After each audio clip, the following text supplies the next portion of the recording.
Ma femme m'a demandé de coucher avec d'autres hommes quelques mois seulement après notre mariage. Puis j'ai trouvé ces messages et j'ai tout arrêté avant qu'ils ne me surprennent avec un bébé. Je suis ingénieur civil. Je passe mes journées à calculer la capacité portante, les tolérances de contrainte et les points de rupture. Je construis des choses qui sont censées durer. Alors, quand ma propre vie a commencé à montrer des fissures structurelles, on pourrait penser que je l'aurais remarqué plus tôt. Peut-être que oui. Peut-être qu'il ne voulait juste pas le nommer encore. Solène et moi nous sommes rencontrés en 2e année d'université. Elle organisait une sorte d'événement sur le campus. Je ne me souviens même plus de quoi il s'agissait. Et j'étais là parce que mon colocataire m'avait traîné hors du dortoir. C'était le genre de personne qui pouvait tenir 6 conversations à la fois et donner à chaque personne l'impression d'être la seule à qui il parlait. J'avais 20 ans et je n'avais aucune opportunité. Nous nous sommes fréquentés par intermittence pendant 2 ans avant que cela ne devienne sérieux. Puis, ce fut sérieux pendant longtemps avant que cela ne devienne permanent. Je sais que certaines personnes pensent que 12 ans, c'est trop long pour attendre avant de demander en mariage, mais je ne suis pas fait pour l'impulsivité. Il voulait que nous soyons prêts. Une carrière stable, des finances saines, le genre de fondation où un mariage ne se fissure pas sous ça. Première vraie pression. Nous nous sommes mariés il y a 14 mois. Les premiers mois ont été bons, pas parfaits, mais solides. Elle dirigeait sa propre entreprise d'organisation d'événements. J'étais au milieu d'un grand projet d'infrastructure et nous existions dans ce rythme confortable de 2 personnes qui se connaissent suffisamment bien pour ne pas avoir à jouer un rôle. Je pensais que nous allions bien. Je ne prêtais pas assez attention à ce que cet atout couvrait. C'était un mardi soir. Rien de spécial. Des restes de pâtes, une émission que ni l'un ni l'autre ne regardait vraiment. Céline baissa la voix et me regarda avec une expression que je n'avais jamais vue sur elle auparavant. Pas exactement nerveuse, plutôt comme quelqu'un qui a tellement répété quelque chose qu'elle a dépassé la nervosité pour atteindre un étrange calme. Elle a dit que ces derniers temps, elle avait beaucoup réfléchi à elle-même, à ce dont elle avait besoin, à la croissance. Je l'ai laissé parler. Puis il a dit. Elle voulait la liberté d'être intime avec d'autres hommes. Pas comme un mode de vie, a-t-il dit. Pas pour toujours, juste quelque chose que je sentais. Que j'avais besoin d'explorer. Je me souviens de la sensation exacte. Ce n'était pas de la rage, ce n'était pas de la dévastation, c'était comme regarder un bâtiment que vous avez conçu être frappé par quelque chose et attendre complètement immobile pour voir de quel côté il tombe. Je lui ai dit que j'avais besoin de temps pour réfléchir. Elle a semblé surprise. Peut-être. S'attendait-elle à ce que j'argumente, à ce que je plaide, à ce que j'essaie de négocier immédiatement pour changer d'avis? Au lieu de cela, j'ai dit que j'avais besoin de quelques jours pour le traiter correctement et que je n'allais pas répondre émotionnellement alors que je pouvais répondre de manière réfléchie. Elle a hoché la tête lentement. Il a dit que c'était juste. Puis il est allé se coucher tôt et je suis resté à la table de la cuisine pendant un long moment, ne faisant absolument rien. Voici les détails de la façon dont il l'a dit. 12 ans, c'est long pour apprendre à connaître quelqu'un. Apprendre leur rythme. Quand ils sont nerveux, quand ils jouent un rôle, quand ils sont réellement insécurisés. Céline n'était pas insécurisée cette nuit-là. Elle était soulagée. Comme si elle avait tenu quelque chose de lourd et l'avait finalement lâché. Ce soulagement est ce qui m'a tenu éveillé, car une véritable curiosité pour quelque chose d'inconnu ne produit pas de soulagement quand c'est enfin dit à voix haute. Le soulagement vient quand on a gardé un secret. Le soulagement vient quand quelque chose qui existe déjà est enfin reconnu. Je n'ai pas dormi. J'ai gardé cette pensée pour moi jusqu'à peut-être 2 heures du matin, et puis j'ai fait quelque chose que je n'avais pas prévu de faire. J'ai ouvert son ordinateur portable pour chercher une facture d'un entrepreneur qu'elle m'avait demandé de revoir plus tôt cette semaine. Nous avions partagé des mots de passe pendant des années. Rien d'inhabituel à cela. Le document était dans son dossier de téléchargement. Je l'ai trouvé en environ 30 secondes et puis j'ai remarqué autre chose. Un onglet de navigateur. Minimisé en bas de l'écran, assez petit pour ne pas le voir à moins de le chercher. J'ai failli fermer l'ordinateur portable. Presque. J'ai cliqué dessus. Une boîte de réception s'est chargée. Une plateforme de messagerie privée, pas une que je reconnaissais. La conversation. En haut était marqué comme non lu, avec un horodatage de 11h17 cette même nuit. Alors que nous étions assis sur le canapé. Pendant qu'il me disait qu'il avait besoin d'explorer, quelqu'un lui avait envoyé un message. Le nom en haut de l'écran était Fletcher Hall, et le message disait « Comment l'a-t-elle pris ?» Je veux préciser quelque chose avant de décrire ce qui s'est passé ensuite. Je ne suis pas un homme paniqué.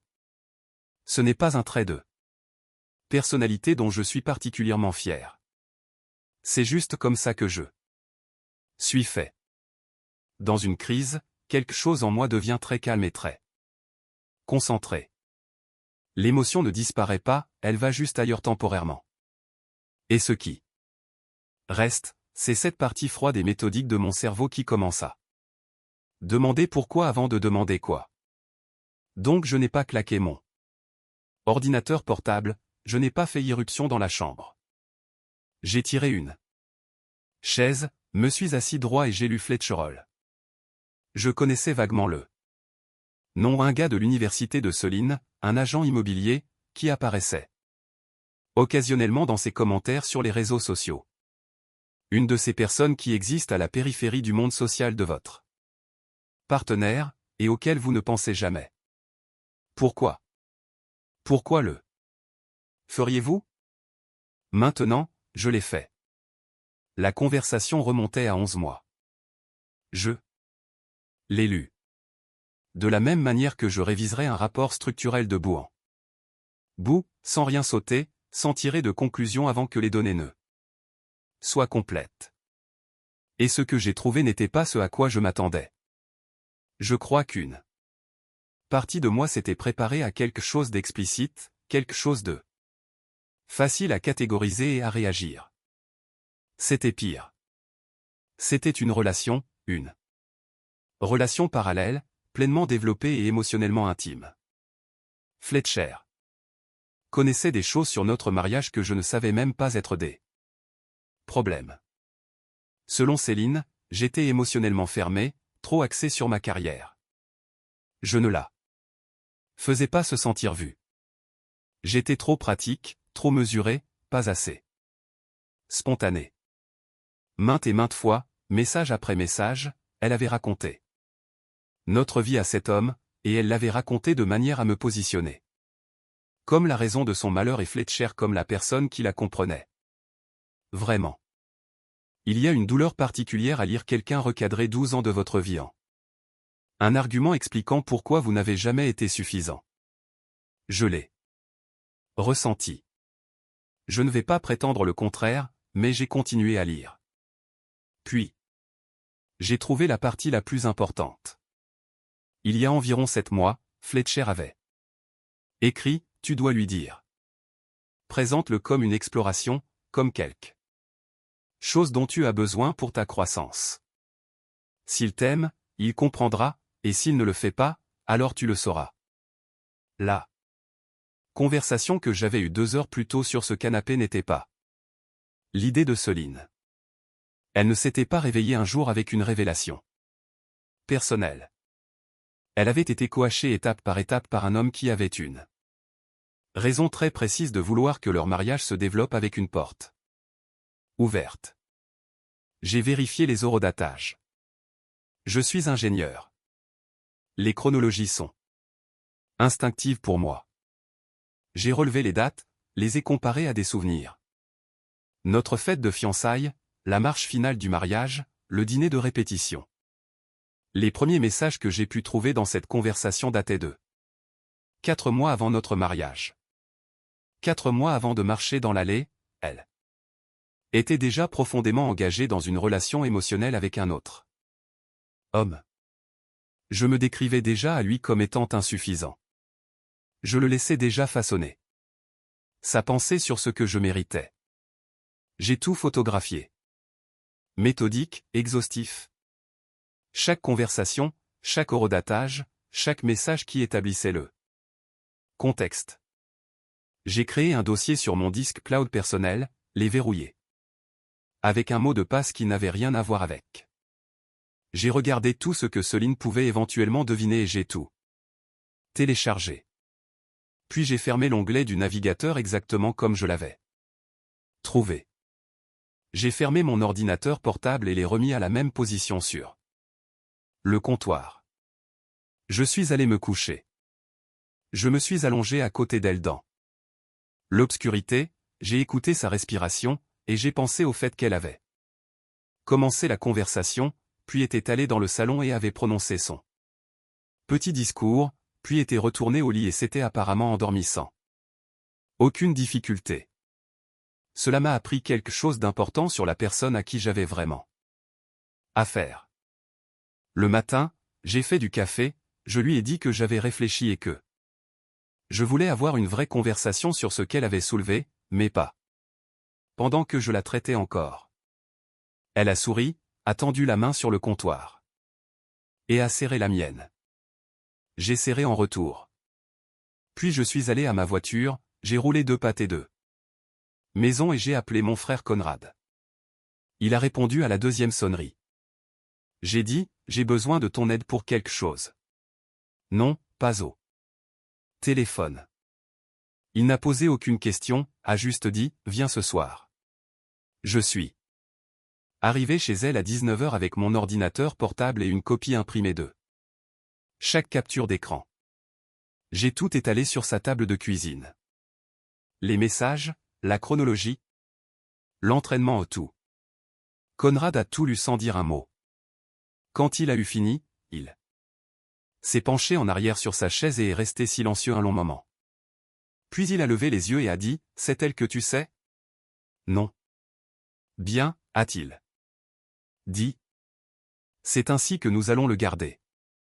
Il a pris son téléphone, a fait défiler quelque chose et m'a tourné l'écran.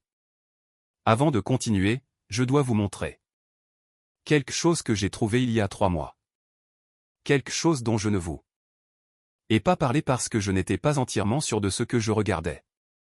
Maintenant, je suis sûr. L'écran du téléphone de Conrad affichait une photographie. Elle avait été prise lors de notre réception de mariage.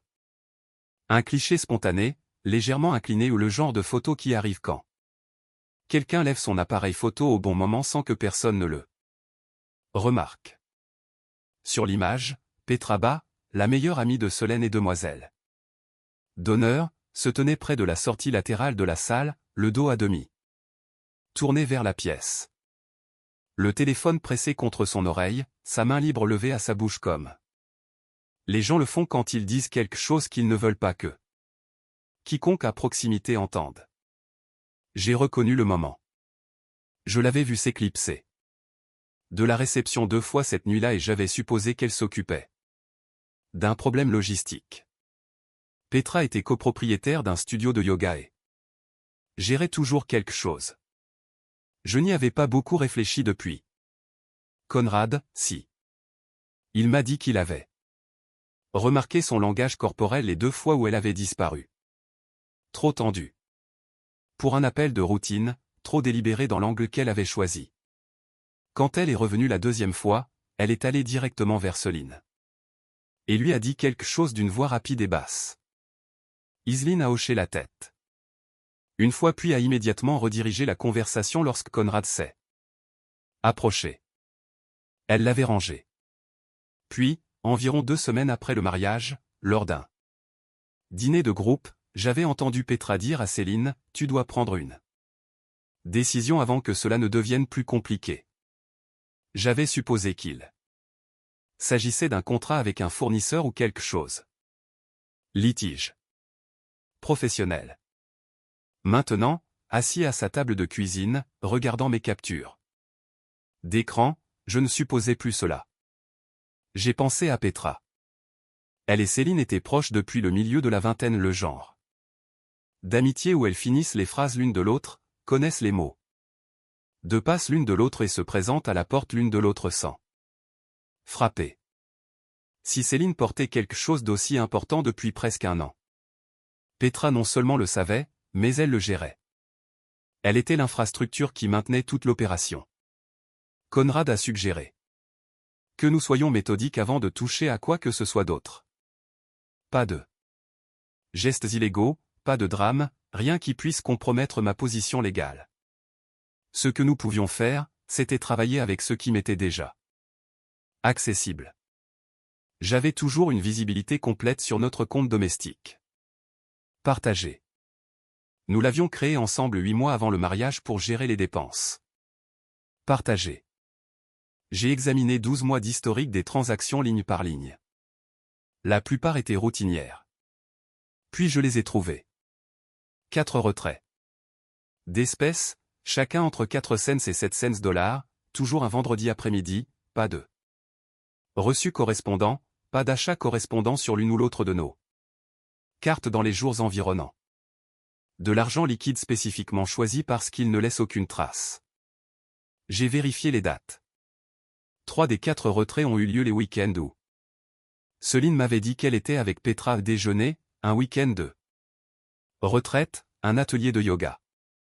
Je n'avais rien remis en question à l'époque. Pourquoi l'aurais-je fait?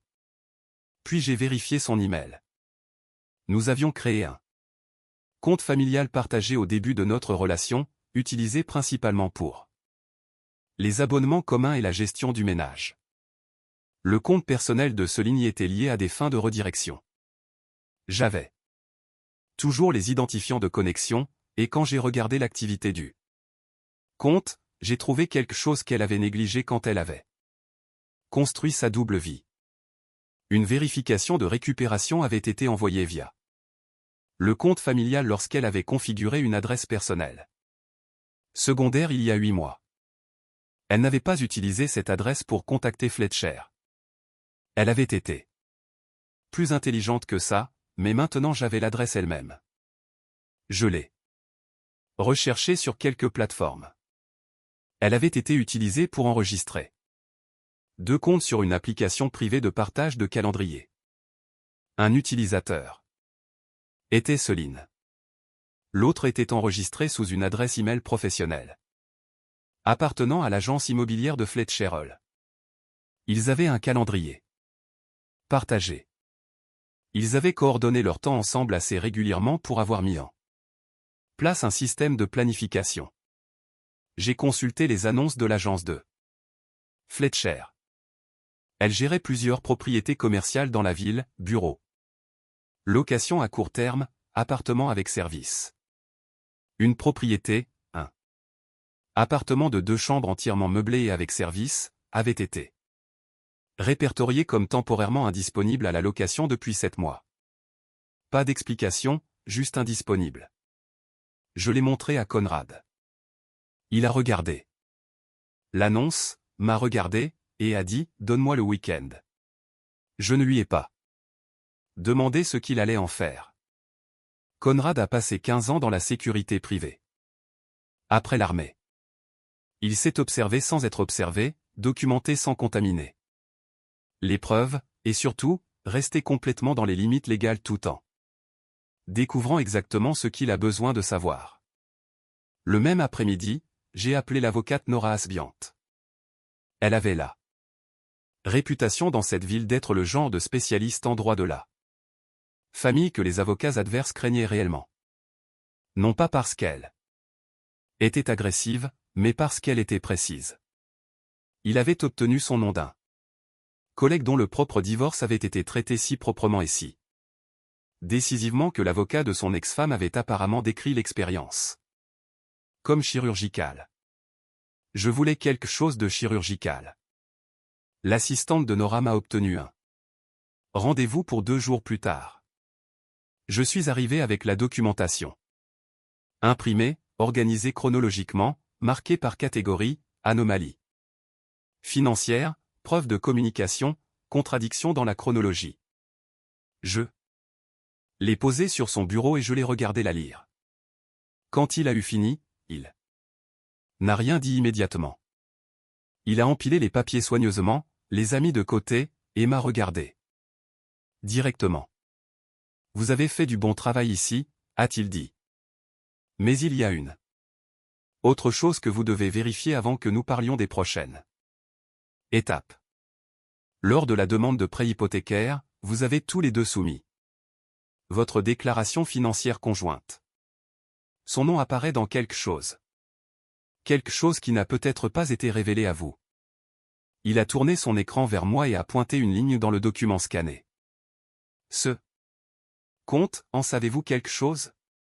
J'ai regardé l'écran. C'était un compte d'épargne au seul nom de Solène, pas un compte joint, pas quelque chose lié à son entreprise.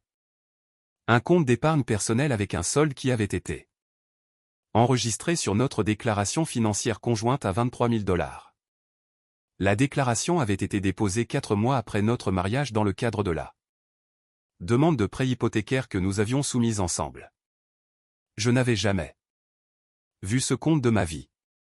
Nora laissa le silence s'installer un instant, puis dit qu'elle était légalement tenue de divulguer tous les actifs financiers personnels dans une déclaration conjointe. Ce compte est listé, mais uniquement parce que le responsable du prêt l'a signalé lors de la vérification. Ce n'était pas quelque chose qu'elle avait offert volontairement.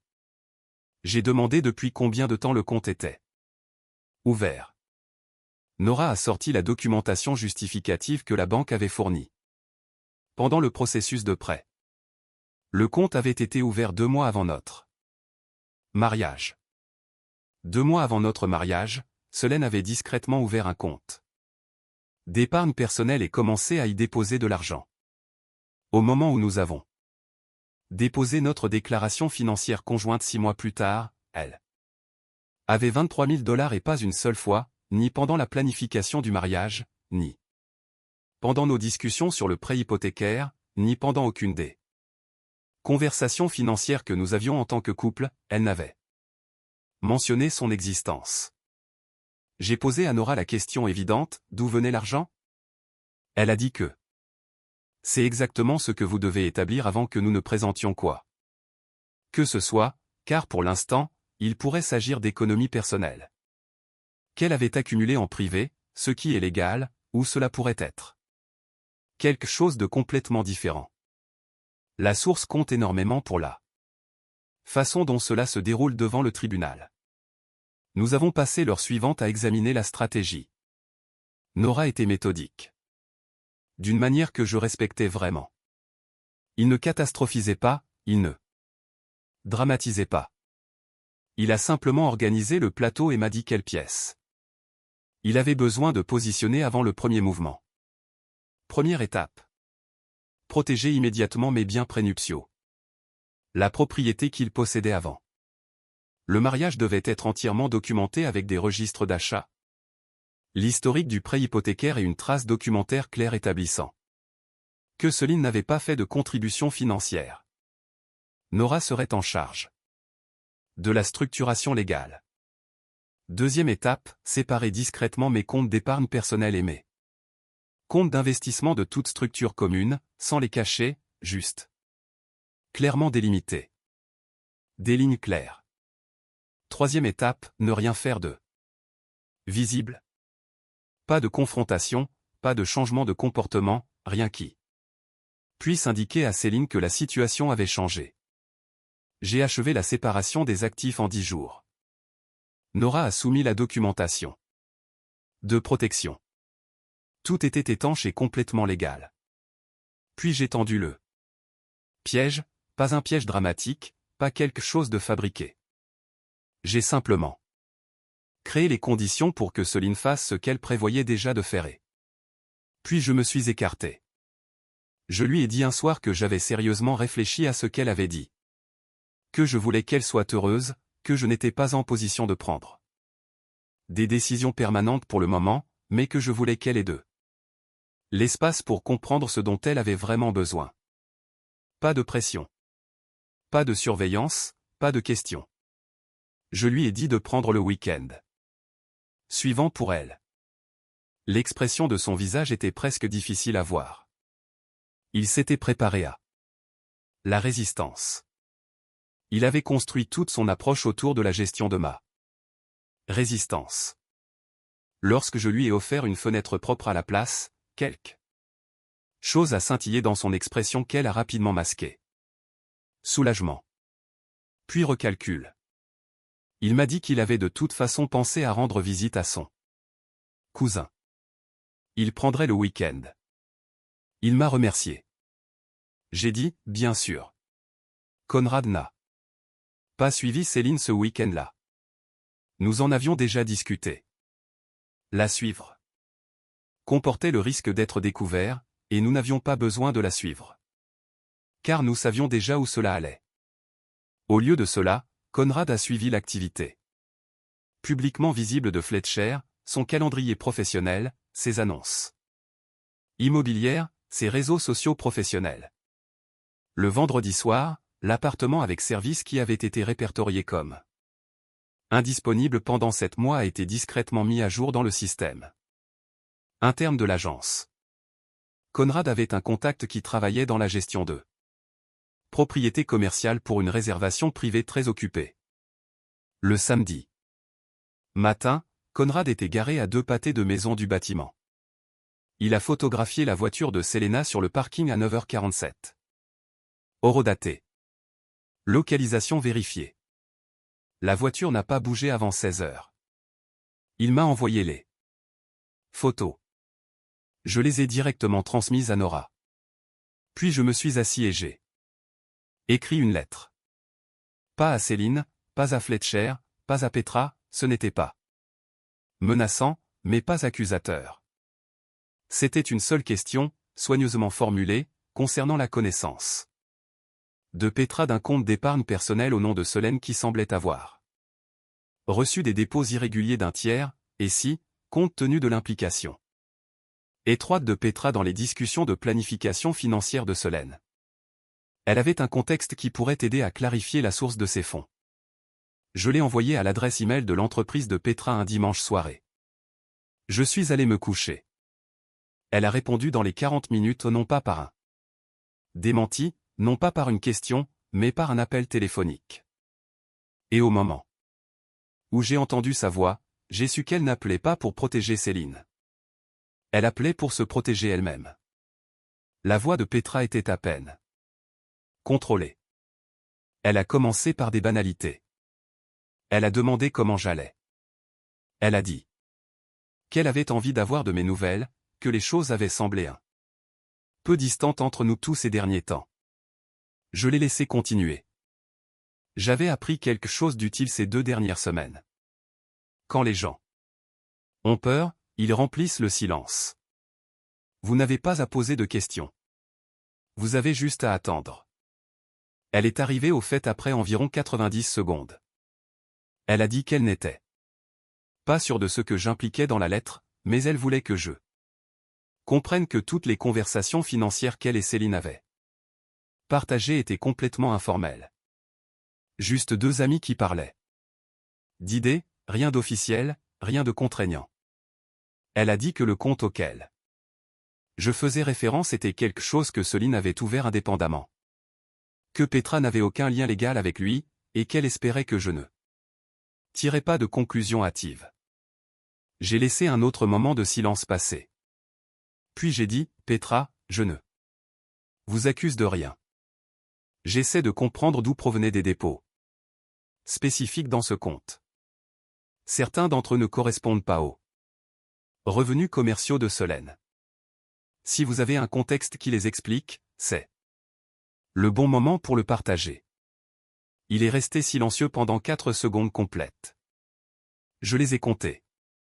Puis, il est sorti lentement, s'est éclairci la gorge d'abord, puis plus vite. La Façon dont la pression trouve une fissure et l'élargit. Elle et Solène avaient discrètement planifié une entreprise ensemble, un concept hybride de bien-être et d'événements qu'elle développait depuis presque 1 an. Il l'avait gardé privé parce qu'il n'en était encore qu'à ses débuts et qu'il ne voulait pas que des opinions extérieures fassent dérailler le concept avant qu'il ne soit solide. Solène avait ouvert le compte pour économiser le capital initial que chacun d'eux avait mis de côté. Il a tout débité et s'est ensuite arrêté, réalisant apparemment qu'il venait d'expliquer exactement d'où provenaient les 23 000 $ et avait confirmé qu'une entreprise fonctionnait en coulisses de notre mariage à mon insu. J'ai dit, merci, Petra, j'apprécie que vous me l'ayez expliqué. Il a commencé à dire autre chose.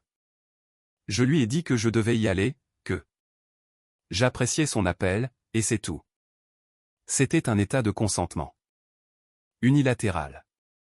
J'avais enregistré tout l'appel dès le moment où j'avais répondu.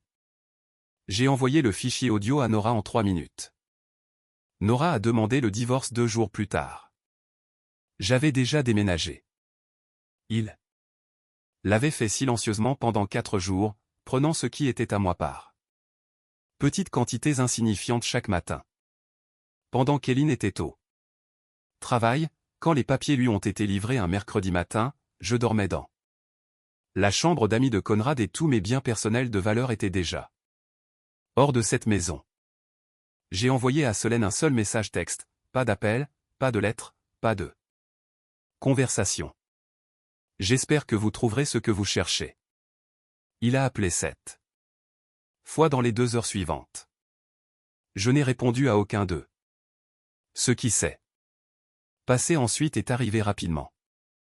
Nora a présenté la documentation complète à l'avocat de Solène, le compte caché, la société non divulguée, les retraits d'argent, les photographies horodatées de la voiture de Solène devant l'immeuble Fletcher, la conversation par message texte qui prouvait que la relation était antérieure à notre mariage.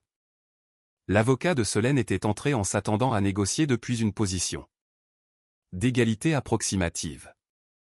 Il est reparti après avoir obtenu beaucoup moins pour sa cliente qu'il n'avait apporté au mariage. La propriété que je possédais avant. Le mariage est resté mienne, entièrement protégée. Les biens matrimoniaux ont été divisés d'une manière qui reflétait la dissimulation financière de Solène. Le compte non divulgué a été traité comme un bien matrimonial qu'elle avait tenté de cacher, ce qui n'a pas aidé sa position. Elle n'a pas eu droit à une pension compensatoire, compte tenu des circonstances documentées.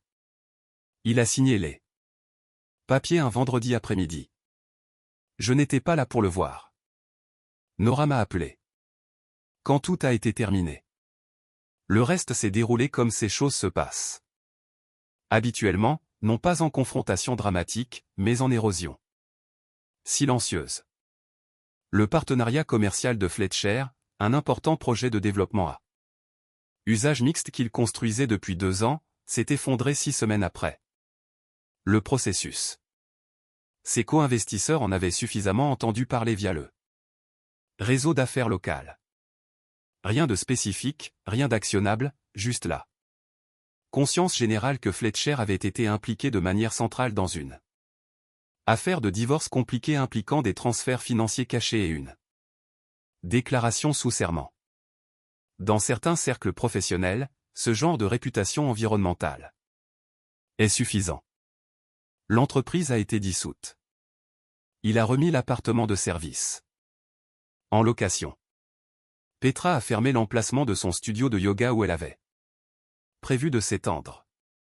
L'entreprise de bien-être qu'elle et Solène construisaient discrètement n'a jamais été officiellement lancée. Sans la structure de capital qu'ils avaient prévue et sans le partenariat fonctionnel entre eux, il n'y avait rien à construire. La dernière chose que j'ai entendue, c'est qu'ils n'avaient plus parlé depuis la conclusion du processus. Hug m'a appelé une fois, environ 1 mois après la fin de tout. Il n'a pas dit grand-chose. Il m'a dit qu'il était désolé pour ce qui s'était passé. Que lui et Irène géraient leur propre version des conséquences, et qu'il espérait que j'allais bien. C'était un appel court. Je lui ai dit que j'appréciais qu'il ait pris contact. Et je le pensais. Rien de ce que Céline avait fait n'était de sa faute, et elle n'avait aucun intérêt à étendre les dégâts au-delà de ce qu'elle avait déjà parcouru seule. J'ai beaucoup réfléchi à mes 12 ans. Il existe une version de cette histoire dans laquelle il a passé un temps considérable à essayer de comprendre comment quelqu'un peut construire ce genre de vie parallèle à côté d'eux. Quelque chose de réel ou qui semblait réel. J'ai réfléchi à cela en privé et j'en suis venu à la conclusion que ce n'est pas une direction productive. Certaines questions n'ont pas de réponse qui vous aideront. Voici ce que je sais. Les mensonges ont commencé avant le mariage. La planification était délibérée, et la décision de marcher quand même dans ce couloir tout en maintenant une relation émotionnelle active avec un autre homme était un choix qu'elle a fait en pleine connaissance de ce qu'elle faisait. C'est assez d'informations. Je n'ai pas besoin du reste. J'ai signé le bail de mon appartement un lundi matin. Une unité au rez-de-chaussée que j'aurais normalement évité, mais le bâtiment avait une bonne structure et j'aimais l'aménagement. J'ai passé cette première nuit à ranger les meubles, à mettre des livres sur les étagères, à déterminer d'où venait la lumière le matin. Je me suis réveillé le lendemain avant que mon réveil ne sonne. J'ai fait du café, me suis tenu à la fenêtre de la cuisine et j'ai regardé la rue s'animer. Dehors. Rien de notable. Juste un matin ordinaire dans une ville ordinaire, qui s'occupe de ses affaires. Pas de théâtre, pas de distance gérée, pas de version de moi-même que j'entretenais pour le bénéfice de quelqu'un d'autre. Seulement le matin propre, direct et entièrement mien. J'ai bu mon café et je suis allé travailler. C'était suffisant.